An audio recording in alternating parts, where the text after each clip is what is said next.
Right. Hello, everyone. Welcome to another episode of the Embracing Joy podcast, where we help high achieving professionals embrace more joy in their professional and their personal lives. And I'm so excited to introduce our next guest with us today, and she's going to talk about holistic wellness. We have Dr. Noemi Adame. Hi. We start with a little game sometimes. So it's a just a warm-up game Yeah, from improv because I do improv comedy. So the that's game is called awesome. yeah, Yeah. yeah, the game is called Convergence or Mind Meld. Mhm. So you will say the first we both say the first word that comes to our mind at the same time. And then after that, we see if we can connect those two words with a common word until we finally say the same word at the same time. So Oh that our my.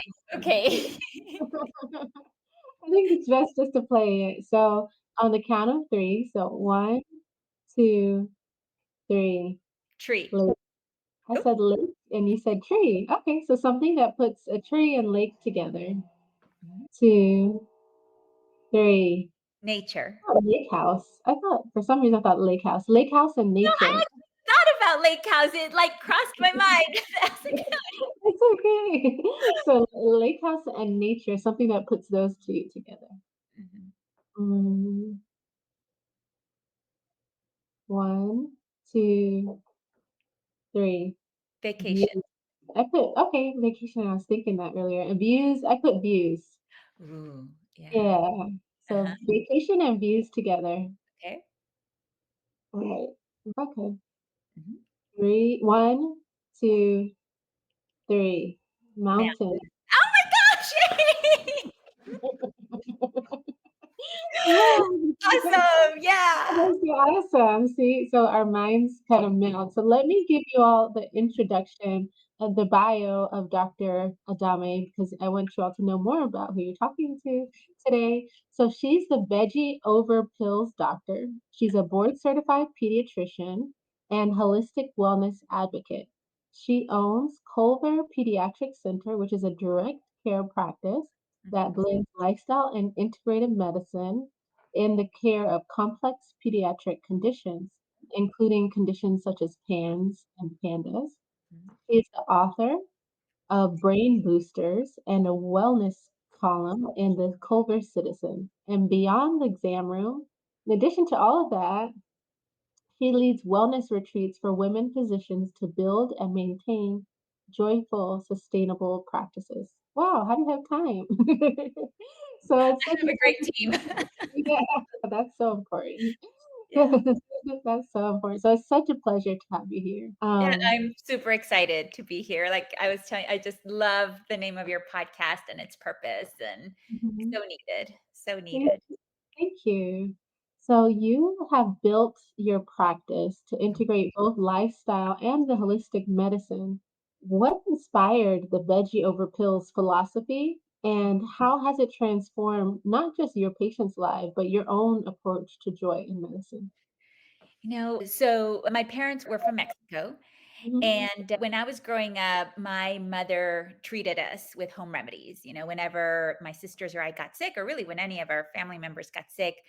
So I did start medical school, I think, with a bit of a more open mind towards Mhm. holistic complementary medicine than my peers.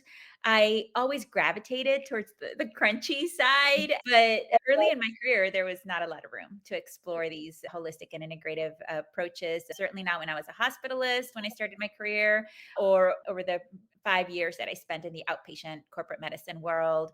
When I finally opened up my own direct primary care practice, I finally had the freedom and the time to learn and immerse myself in that world.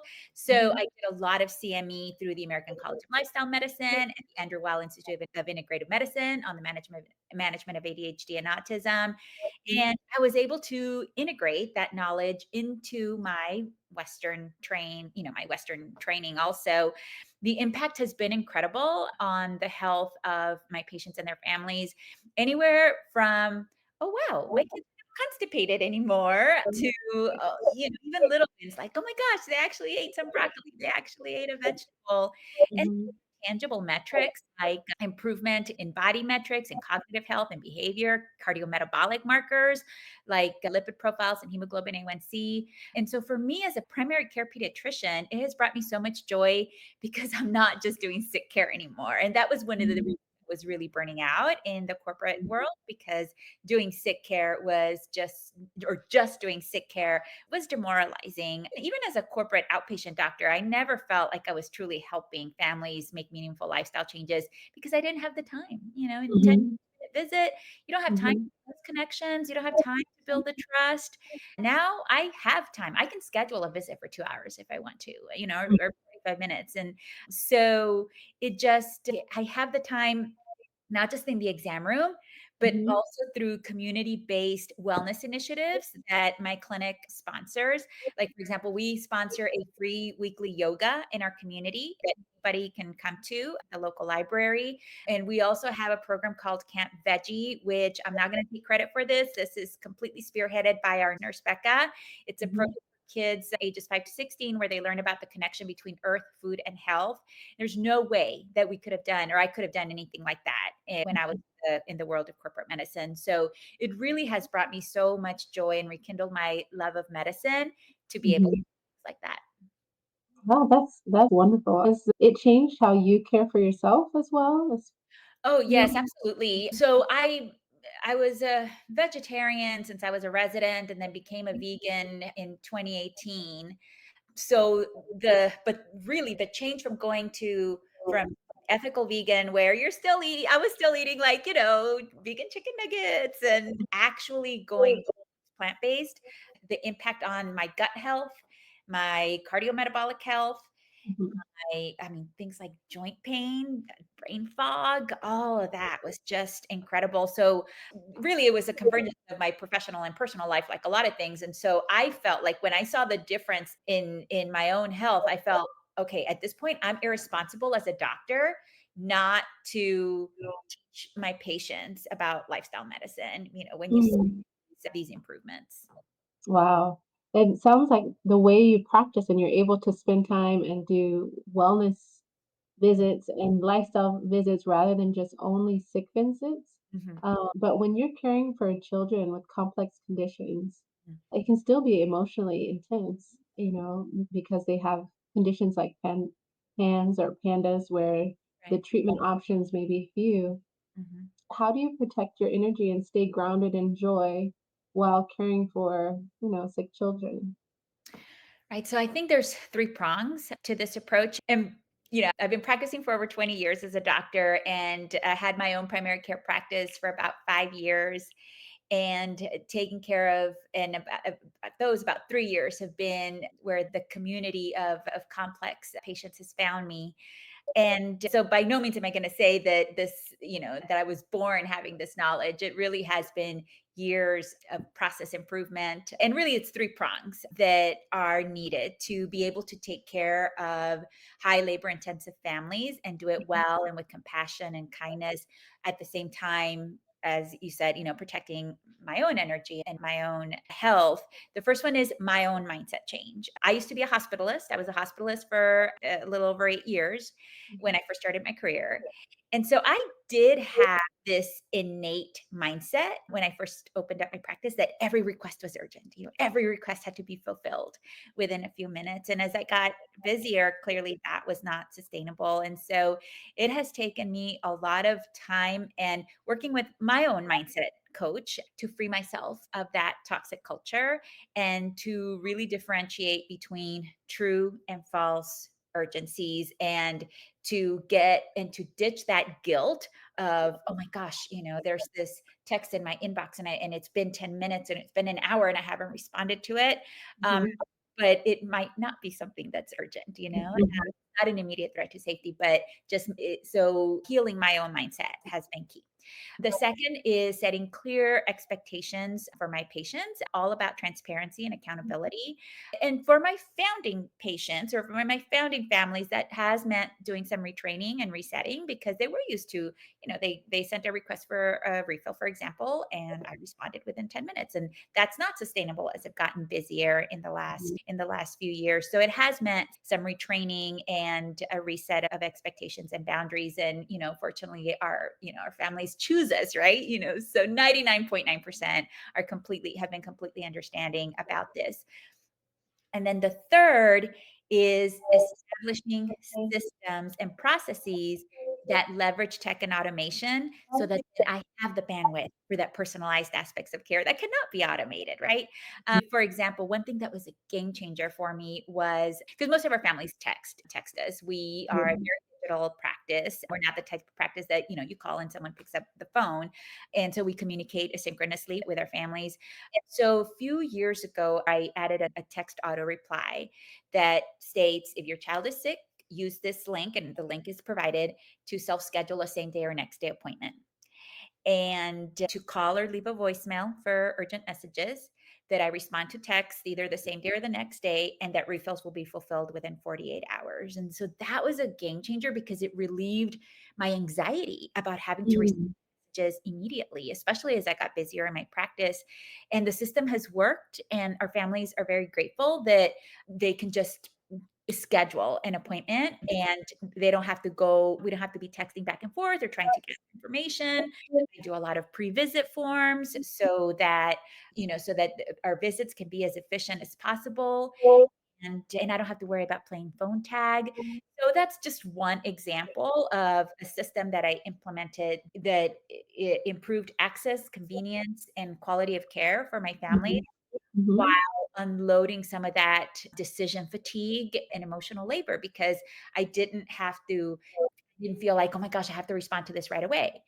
If mhm, anything that the family was worried, they just had to schedule an appointment with me, and then I could be fully present during that appointment time and mhm, be able to dedicate the time and attention completely unhindered. And so it's little things like that have really helped, leveraging the tech and automation have really helped also take away some of the emotion. For example, even scheduling an appointment can be an emotionally charged interaction, right? mhm, By doing self-scheduling, it has taken the emotion out, and now the family can look at the calendar and determine, okay, what is it that I'm able to give up, or mhm. where do I need to make any sacrifices to be able to schedule an appointment, right? And it takes me out of that equation. So tech has been a lifesaver. Wow. Yeah. Wow. So with all that being said, it's all of those changes you've made and being able to practice how you would like to practice, Mhm. you've been able to create a safe space for other women Mhm. physicians so Yeah. that through the wellness retreats that you've been doing, have you seen any like patterns in physicians who are burnt out?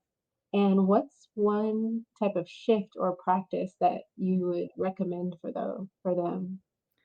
Right. So, you know, as women physicians, Mhm, we are at higher risk for burning out than our male colleagues.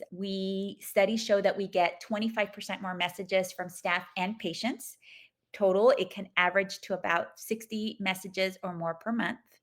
Another more recent study from just last month indicated that we spend more time writing our notes, entering orders, and being more thoughtful in our responses to messages, our portal messages for mhm, our patients. The same study also unfortunately showed that patients are more likely to send female doctors negative or demeaning messages. And the result, of course, is that female doctors, we are at higher risk for burnout. Another study showed very interestingly that longevity gap that women tend to have over men not mhm, affect female doctors. We don't mm, get that longevity benefit the way mhm, the general population does. So, as female doctors, we do have to recognize that we do not have the same job as our male colleagues.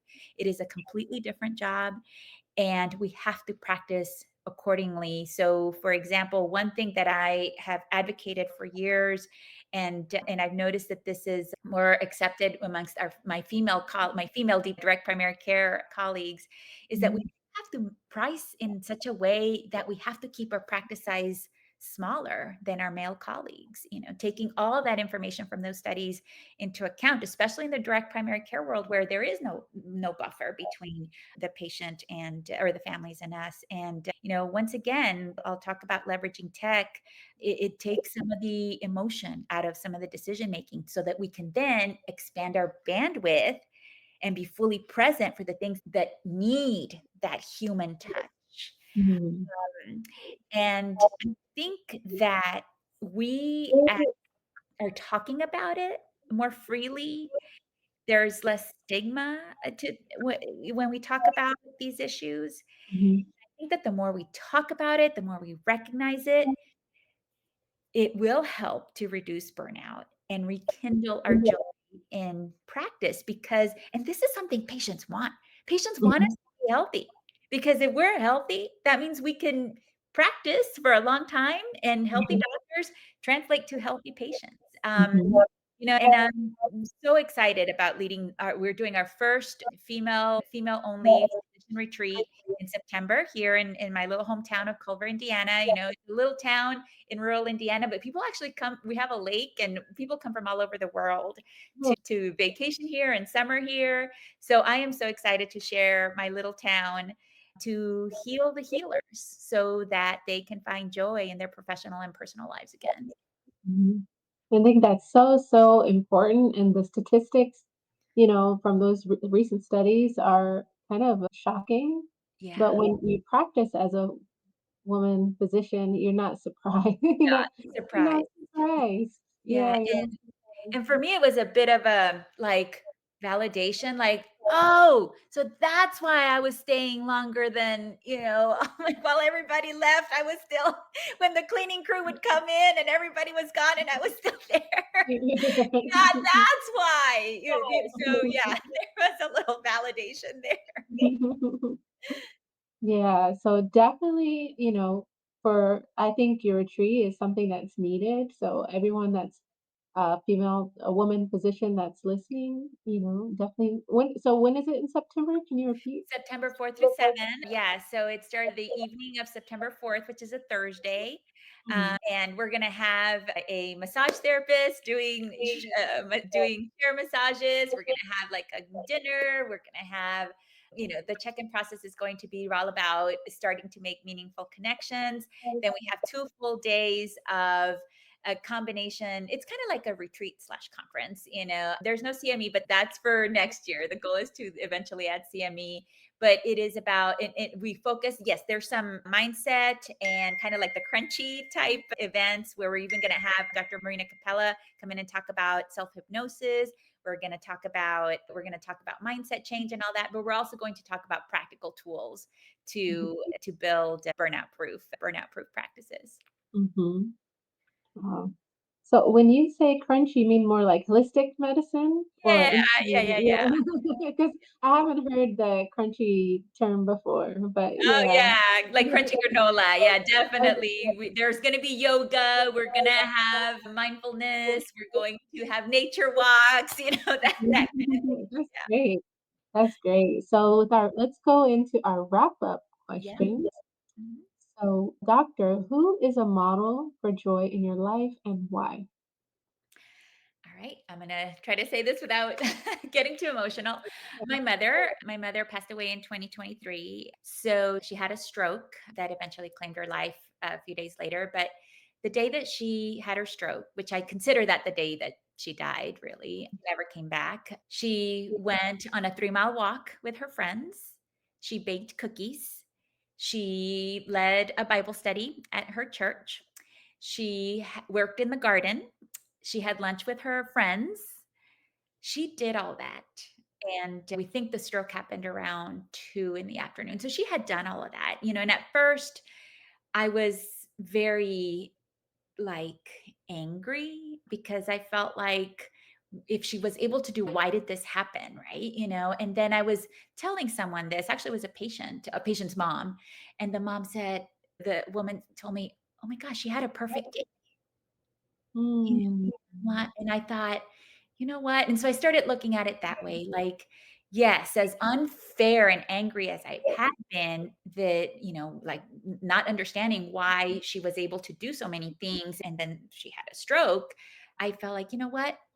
She had a perfect, joyful day, mm, her mhm, last day were spent doing all the things she loved to do, spending time mhm, with her friends, working in the garden, walking, going out on walks and, and so I want to live my life so that whenever my last day is, I mhm, hope I spend it doing the things that I loved, just like she did. mhm. Yeah, yeah. My sincere condolences for your loss, of You. course. But she sounds like she was a wonderful woman, and her day was spent also caring for her family and caring for others, and also enjoying nature, which is really wonderful. Mhm. So, if you were baking a cake, metaphorical cake of Yeah. joy, what are your top three ingredients and why? So first, family. Mhm, That is number 1. So, and yeah, my family, there can be no joy in my life without my family. mhm, Number 2, again, going with that crunchy side, is nature. Even mhm, as a kid, I always felt like this strong connection with nature, and always felt the healing power of being out and connecting with the earth. And so I definitely, anything, a cake, any would include nature. And it could be on the beach, it could be on the mountain, it could be in the forest, but as long as there is nature, yeah, anything with joy, again, would include nature. And then the third thing would be coffee. Because, in lifestyle medicine, yeah, there's very little vices. There's, I eat whole foods plant-based. In fact, the retreat my husband is a chef, and all the meals will be whole foods plant-based. No drinking, no smoking, no none of that. But the one indulgence is my coffee. So any cake of joy would definitely have coffee. Yeah, coffee is good for you, and for most people, Yeah, unless you have an arrhythmia, coffee is generally something good. Yeah, so that sounds wonderful. This was a great conversation with Dr. Noemi. You can find her on her website, which is www.culverpediatrics.com. You can also find her on Facebook and Instagram, which is at Culver Peds. She's also available on LinkedIn. And if you're interested in the retreat, you can find her at the culverpediatrics.com/DPC Women's Retreat. A little bit, is the retreat mostly for women who have DPC practices or it's any physician? Right. Yeah. So so some of the issues, like, we're going to talk about some things like safety and communication that are more in tune with the DPC practice, but you Mhm. do not have to be a DPC doctor to join. If you're DPC curious, or if you just, I mean, again, it's going to be a pampering weekend. We're going to feed you, we're going to do massages, we're going to do yoga, we're going to go on walks, we're going to connect. Oh, the women that will attend are just amazing, amazing women. There's going to be, lots of learning. So while some of the issues may be more specific to the practicing DPC doctors or the DPC curious, any female identifying physician is welcome to join us, spend the weekend, and get pampered during that weekend. Okay. Well, thank you, thank you, thank you. Share this episode with a friend, especially if you know any woman physician that needs to hear this too, or is interested in the retreat. And those tuning in to the replay, just make sure that you like, comment, and share as well, and we'll get back to you. So what been such a pleasure to have you again, Dr. Noemi. Oh, Take Dr. Majed, care. it's been wonderful meeting you. Take care.